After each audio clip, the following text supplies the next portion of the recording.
Ta'anit Daf Yud Gimel. Bonjour, on va voir aujourd'hui le Brat Hashem, la notion de Ta'anit Chalom. C'est un jeûne qu'on faisait lorsqu'il y avait quelqu'un qui faisait un mauvais rêve. On va voir qu'est-ce que c'est cette halakha. On l'a vu à plusieurs reprises dans la Gemara.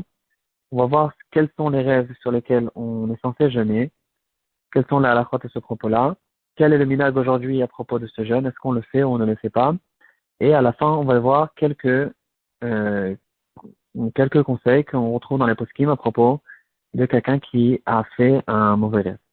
Les halachot qu'on va retrouver dans le siman Reshkaf dans le Shulchan Aruch, et aussi il y a un autre siman dans le Ilchot Shabbat aussi à ce propos-là, je n'ai pas la référence devant moi. Dans le Shulchan Aruch, il va nous dire, ce qu'on a déjà vu dans la Gemara, que quelqu'un qui fait un rêve, et ce rêve, il le trouble, il le dérange, il lui fait peur, alors il doit jeûner, il doit faire un jeûne, donc il se lève le matin. C'est un jeûne qu'on n'a pas besoin de faire une Kabbalah là-dessus. On n'a pas besoin de recevoir le jeûne comme on le fait en général. Donc, quelqu'un qui veut jeûner. Il se lève le matin et il jeûne cette journée-là. Et le Shulchan Aruch il dira qu'un jeûne, un jeûne qu'on fait pour un rêve, ça efface complètement le mauvais rêve. Le Mishnah Berurah, il va nous dire déjà que ce qu'on a vu déjà hier à propos de tous les jeûnes, un jeûne, c'est pas un abracadabra. Le jeûne, il est bon que avec une tchouva. Dans le cadre de la tchouva, aussi, on fait un jeûne. Mais le jeûne par la tchouva, c'est comme Tovel Vesheret Bedo, c'est rien du tout. Et donc ici, on parle de quelqu'un qui fait tchouva. Et grâce à cette tchouva avec le jeûne, il pourra éliminer les mauvais décrets qui ont peut-être été sur lui et qu'on lui a montré dans son rêve. Le Mishnah Berurah, il va nous ramener qu'à propos de ce rêve, de ce jeûne, les femmes enceintes ne vont pas le faire, et donc ils devront faire un rachat avec de l'argent, de la tzedaka, et en donnant la tzedaka, ça sera à la place du jeûne. Et on va voir aussi une halakha intéressante, qui dira que même pendant Shabbat, le Shabbat, on sait qu'on n'a pas le droit de jeûner, il y a une mitzvah de manger. Par contre, le seul jeûne qu'on fait pendant Shabbat, même Tisha B'Av, on ne le fait pas pendant Shabbat. Par contre, un Ta'anit Chalom, quelqu'un qui se lève le Shabbat matin et qui est très troublé d'un rêve, alors il jeûnera le même jour, pendant Shabbat, et il pourra faire aussi le vidouille qu'on a l'habitude de faire dans cette journée de Ta'anit Chalom. Et par contre, puisqu'il a fait, entre guillemets, une avéra de jeûner pendant Shabbat, normalement, on n'a pas le droit de jeûner pendant Shabbat, alors il devra jeûner encore une fois dimanche pour réparer la avéra d'avoir jeûné pendant Shabbat. Donc il jeûne Shabbat et dimanche. S'il ne peut pas jeûner dimanche parce que c'est très difficile pour lui de jeûner 2 jours d'affilée, alors il pourra repousser de quelques jours ce jeûne-là. Donc, comme on a vu, on fait un jeûne. Dans la tfila, on devra faire un vidéo spécial et on devra dire Anenu. La tfila de Anenu qu'on connaît dans tous les jeûnes publics, on le dira aussi dans ces jeûnes-là. Et on peut dire Be'am Tom Ta'anitazeh, Be'am Tom Ta'anitenu, parce que même si c'est un jeûne personnel, c'est quand même un jeûne. À propos de Shabbat, il y aura certains poskim qui diront qu'on ne va pas faire le jeûne de Ta'anit Chalom à condition que c'est vraiment des rêves qui sont très très graves et qu'il a vu 3 fois. Donc, certains poskim diront que c'est que dans un cas où j'ai vu 3 fois le rêve que je peux jeûner. Et il y aura aussi dans les poskim qu'il y a 3 rêves sur lesquels normalement on est censé jeûner. C'est les 3 rêves qui sont très graves. Et ils diront que pendant Shabbat, on aura le droit de jeûner que sur ces 3 rêves-là. C'est quoi ces 3 rêves? C'est quelqu'un qui il a rêvé de Yom Kippour au moment de la Tfila de Neila. Le deuxième rêve, c'est quelqu'un qui a vu les poutres de sa maison ou ses dents tomber. Et le troisième rêve, c'est qu'il y avait un Sefer Torah en train de brûler. Pas de tomber par terre, de brûler. Quelqu'un qui a vu un de ces 3 rêves-là, ça, c'est des rêves qui sont beaucoup plus graves que d'autres. Et dans ce cas-là, c'est que à ce moment-là qu'on aura le droit de jeûner aussi pendant Shabbat. Ça, c'est la halakha comme on la retrouve dans le Shulchan Aruch et dans la Gemara. Par contre, aujourd'hui, dans les poskim d'aujourd'hui, déjà, il y a plusieurs générations, ils vont donner plusieurs raisons pourquoi aujourd'hui on n'a plus du tout le minhag de faire le Ta'anit Chalom. Donc aujourd'hui, il n'y a plus du tout, on ne jeûne plus jamais pour aucun rêve. Les poskim déjà, ils vont donner la raison, plusieurs raisons qui vont nous sortir ce minhag. Premièrement, il faut d'abord tout ce qu'on a dit, que quelqu'un il jeûne à cause d'un rêve, c'est à condition qu'il est tellement gêné de son rêve qu'il préfère jeûner que de manger.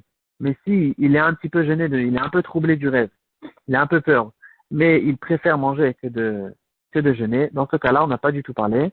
On parle d'un cas qu'il est tellement troublé qu'il a aucun appétit, il n'a pas, même pas envie de manger, et donc, à cause de ça, il jeûne. Par contre, dans un cas où ça le dérange plus de jeûner que de manger, alors on n'a jamais parlé, même dans la halakha de base. Euh, Deuxièmement, on peut retrouver déjà dans le poskim que toute cette halakha, d'abord, c'est pas un jeûne qui est vraiment une obligation, c'est un jeûne qui est un peu facultatif. Donc, on n'a plus l'habitude de le faire aujourd'hui. Une troisième chose qui a été écrite dans les poskim, c'est que on a vu, par exemple, dans la Sechet Brachot ou dans le Chasse, on peut retrouver plusieurs rêves qui sont des mauvais rêves ou des bons rêves. Et les Mefarshim vont dire que ça, c'est des choses qui peuvent changer au courant des générations, comme on peut retrouver dans la Gemara, par exemple.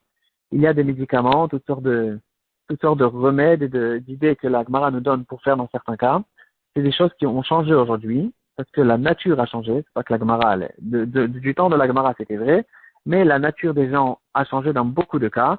À propos des rêves aussi, la nature des gens a changé, et ça, à cause de ça, on ne sait plus du tout quel est considéré comme un bon rêve, quel est considéré comme un mauvais rêve, et donc on n'a plus du tout, en fait, cette possibilité de savoir. Une autre raison qu'on retrouvera dans le Chida, il va nous dire que quelqu'un qui n'est pas makpid, qui fait pas attention à ce genre de choses-là, alors il n'a aucune raison d'avoir peur. Ça, c'est quelque chose qu'on peut retrouver à propos de pas mal de choses qui sont un peu mystiques, comme le Ainara ou toutes sortes de choses de ce genre. Ceux qui ont peur, ou les mazikim, les démons, les fédim, etc., ceux qui ont peur de ces choses-là, alors c'est que pour ces personnes-là que ça peut effectivement lui faire du dommage. Par contre, des gens qui ne font pas du tout attention à ces choses-là, alors effectivement, il n'y a aucune prise sur ces personnes-là. Le Chidal va raconter une histoire à propos d'un Talmid Chacham qui avait l'habitude de jeûner pratiquement tous les Shabbatot. Parce que tous les Shabbatot, il faisait des mauvais rêves et lui, il est arrivé pratiquement jamais de manger pendant Shabbat. Jusqu'à qu'elle a rencontré un autre Talmid Chacham qui lui a dit, moi je fais pas du tout attention à ces choses-là, même si je rêve des mauvais rêves ou des bons rêves, ça me change rien, je mange bien pendant Shabbat, je fais la misère de manger pendant Shabbat. Et le deuxième Talmid Chacham, il a été d'accord avec lui. Et depuis le moment où il s'est arrêté de faire des problèmes à ce propos-là, il commençait à manger tranquillement Shabbat, alors même les rêves se sont arrêtés et il a arrêté de faire des mauvais rêves. Une autre raison qu'on va retrouver dans les poskim, c'est si quelqu'un il a pensé sur une certaine chose au courant de la journée, on sait qu'en général les rêves, c'est le cerveau qui continue à travailler pendant la nuit. Il continue à travailler ce qu'il a vu au courant de la journée, ce qu'il a entendu au courant de la journée. Donc si quelqu'un il a pensé sur quelque chose d'autre, sur quelque chose, et il a rêvé dessus la nuit, alors le rêve il n'a aucune signification, il n'y a aucune preuve qu'ici il est en train de recevoir un message divin comme quoi il va lui arriver une mauvaise chose.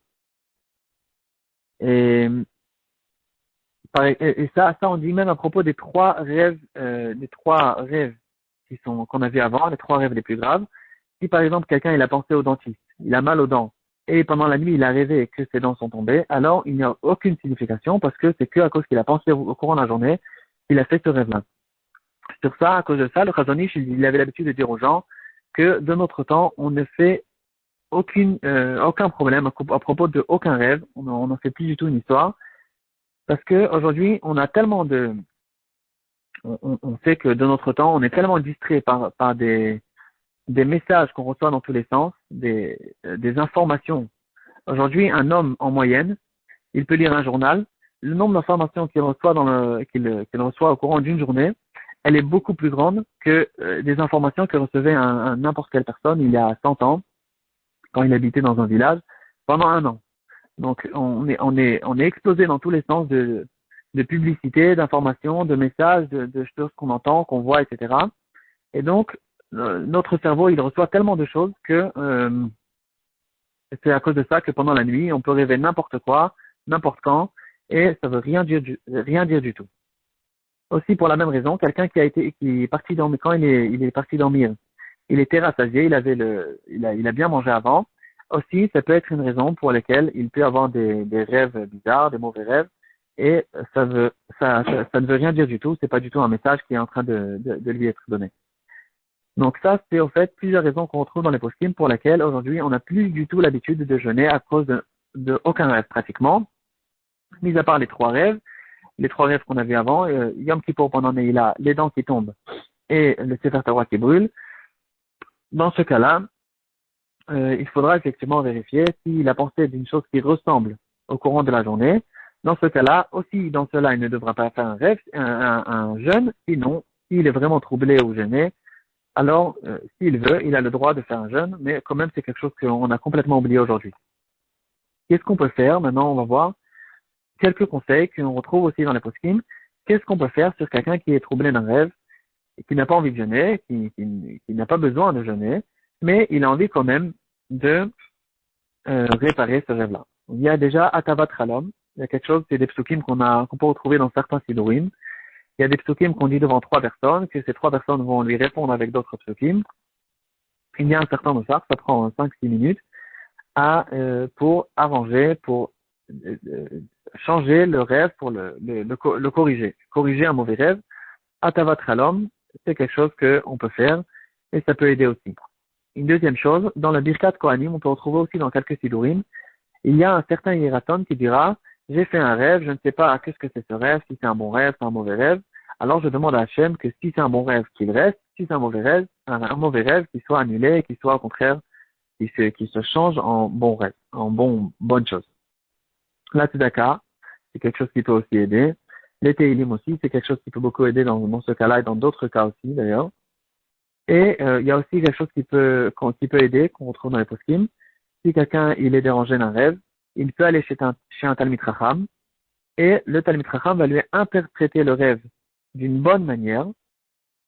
Même si le rêve il a l'air un peu un rêve qui est mauvais, mais si on interprète ce rêve d'une bonne manière, alors ça aussi, ça peut être quelque chose de bien.